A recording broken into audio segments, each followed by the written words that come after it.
we come, walk down the street, get fires, first fun, and when we meet, People say we monkey around. We're too busy singing to put any money down. We're just trying to be friendly and play. We're young generation. We got something to say. We're the monkey. Oh. All right. Welcome to Tribulation 515, 2011. Today is Thursday, March 1st, 2012. The Ides of March are upon us. Rest in peace, Davy Jones of the Monkees. You know what? I grew up with the Monkees, man. I watched that show. I've watched every single episode of the Monkees like 100 times. And, you know, I'd say it influenced me because to this day, I dare to be stupid, man, you know. And I did a TV show here in San Jose for like 17 years where we were stupid every day on that TV show. We were Jackass before Jackass was Jackass, you know. We were Beavis and Butthead before they knew how to go, yeah, you know. But anyway... you know, Andrew Breitbart died as well today at age 43. Man, his death is kind of shocking and so sudden it just seems weird. But Davy Jones died at the age of 66. 666. You know, why do all the numbers add up all of a sudden? That's what I noticed. You know, I did a blog yesterday about all these astrological dates and signs. And you know what? The news and information just gets more unbelievable by the minute. But that's 2012, man. You know, this is going to be the year of years of years. I promise you that. And you know, across America, you know, I think you know, whatever, the death tolls at 15, 20 people, but the devastation is just unbelievable. But it's a sign. Wake up. As you turn on the news and you see these huge piles of rubble of what was, you know, just what the day before, you know, normal life, you know, the old school world, you know, get up, the white picket fence, now just a pile of trash. And those people are having to reassess, you know, what reality is to them. And, you know, this year, you know, we have all these astrological signs.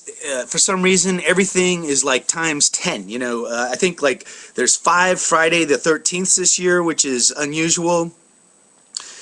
And, you know, of course, we're only 2 weeks away from March 12th, which is, if up in the skies, it'll be Jupiter and Venus kind of coming together. Some people call it the Eye of Horus. But I linked in, you know, there's this earthquake dude that he looks at the sun and makes predictions, but he's saying probably a 6.9 earthquake, maybe even greater, on March 12th. But, of course, today is March 1st, the Ides of March, and I'm kind of saying, you know, beware of the Ides of March, you know, like the Iran-Israel thing. I can see that, you know, escalating, you know, like basically Israel taking some action in March. That's my guess. But you know, 2012, you know, my whole over on Operation End Times, you know, I got my Into the Wilderness program going on, and the bottom line is, everybody on the planet, this is the year you're going to have to make a leap of faith. You're going to have to believe in something, and you're going to have to believe in the right thing, because if you believe in nothing or you believe in the wrong things, man, life's going to get real tough for you. But is it just a coincidence? Like yesterday, February 29th, was the leap year. You know, that only comes around once every 4 years, but it's this year in 2012. Like, everything is happening this year, which brings me back to some amazing information that I found yesterday. But I found a guy's website blog, and I'll link it into this video blog. But it's just all these astrological dates and signs in the skies. Well, this guy is looking at the Great Pyramids of Giza, and a lot of us know that they say that the pyramids of Giza are actually the biggest pyramid is aligned to the belt of Orion in Sirius. But the pyramids themselves, if you look at them from like a space shot, they are the belt of Orion. Well, this guy takes it a step further. He's an astrologer, and he says, well, yeah, it does match up with the belt of Orion, but since he's an astrologer, what they do is they look at how the planets line up in the constellations, and they come to interpretations of what's going to happen based on that. But anyway, he then ran the simulation through Stellarium, because he said, when will we get a planetary alignment that matches the Great Pyramid of Giza? And you know what? He found out the most amazing thing. On December 3rd, Saturn, Venus, and Mercury line up perfectly. They match exactly the pyramids of Giza. And supposedly this alignment only happens once every 2,700 and something years, and it's not going to happen again for another 28,000 years.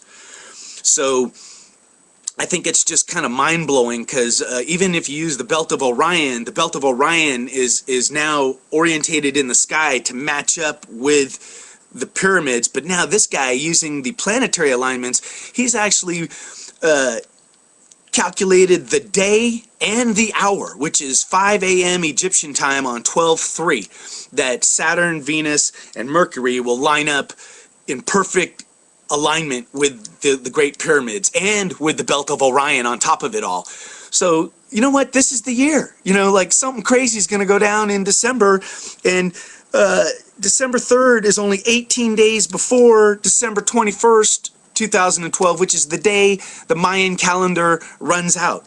And you know what? If you take those 18 days and you figure out the total number of minutes, I think it comes out to 29,000 something, which is the exact number of years in the zodiac equinoxial progression, So, once again, time and time and time again, this year, all the numbers are adding up, and I don't know why that is. Why was the weather 66 degrees for 3 months out here in San Jose? I have no idea. But, man, after a while, if it's just once or twice or thrice, you're saying coincidental, but, man, they're adding up so often now, it's not coincidental. Something's going on. And, I even mentioned in my blog, like, hey, December 3rd or, the Mayan calendar ends on the 21st, and then on the 22nd, the day after, is when this yod is going to appear in the sky, this alignment, which is known as the finger of God or the angel's trumpet. So, I'm kind of giving you Rapture people a heads up that this could be your new date. December 3rd for the second coming of Jesus, and maybe it is. I don't know. The pre-tribulation rapture concept, I'm not so much on board with that. Maybe later, towards the latter portion. And you know what? Maybe we're in the final 7th year. I was discussing with a friend that this is just a theory, but since we're transitioning in age, that I think things are going to change dramatically. Everything we've ever had in our lives, that picture of life, the white picket fence, the retirement, all that's kind of go by the wayside.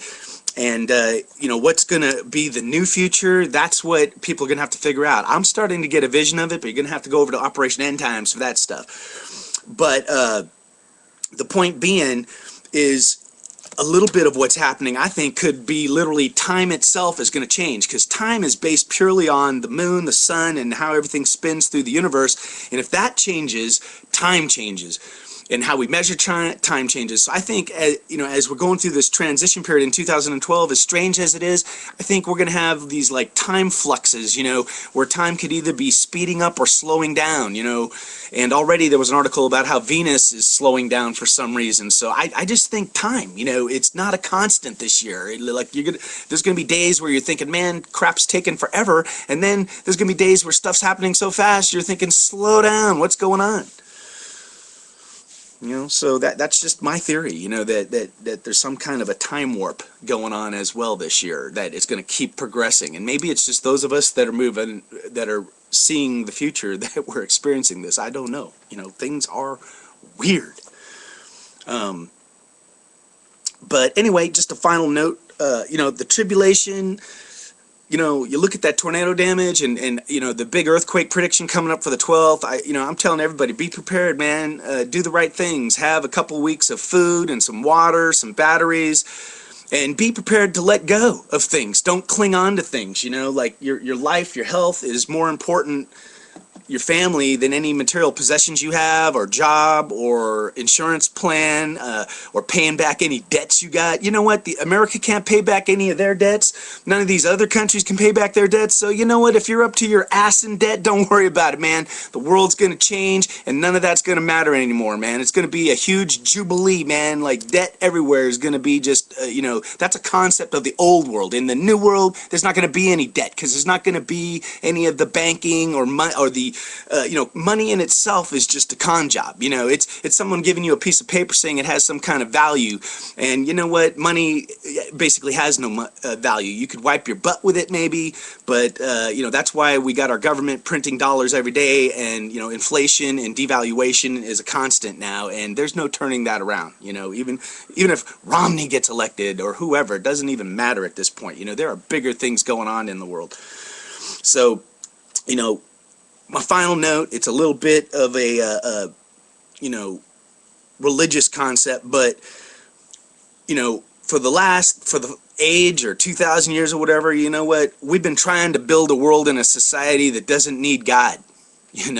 I'm just going to say it plain and simple. When we were in the Garden of Eden, God was right with us, and we didn't need anything. Everything was perfect. We got kicked out of the Garden of Eden, and then we had to struggle in the world trying to build our world. And you know what? Even though we all go to church and a lot of us pray, our society is built around not needing God. You don't need God because you got insurance. You don't need God because you got a retirement plan. You don't need God to protect you from the weather because you got a roof over your head. Everything about our world is that God is somewhere over there.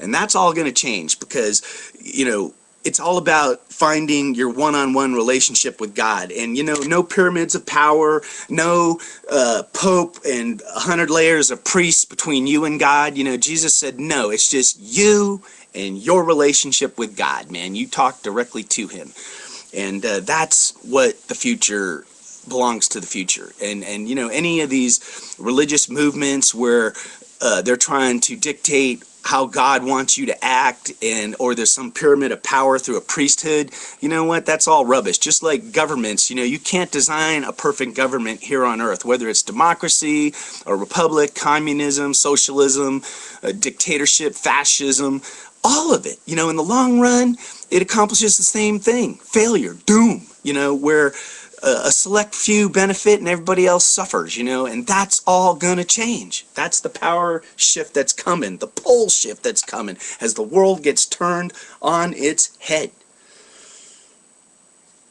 So anyway, you know what? It's a lot of doom and gloom this morning. It's still rainy here in San Jose, but keep the faith, think positive things. If you're on the right side, you'll get to the other side. All right, man. Take her easy out there.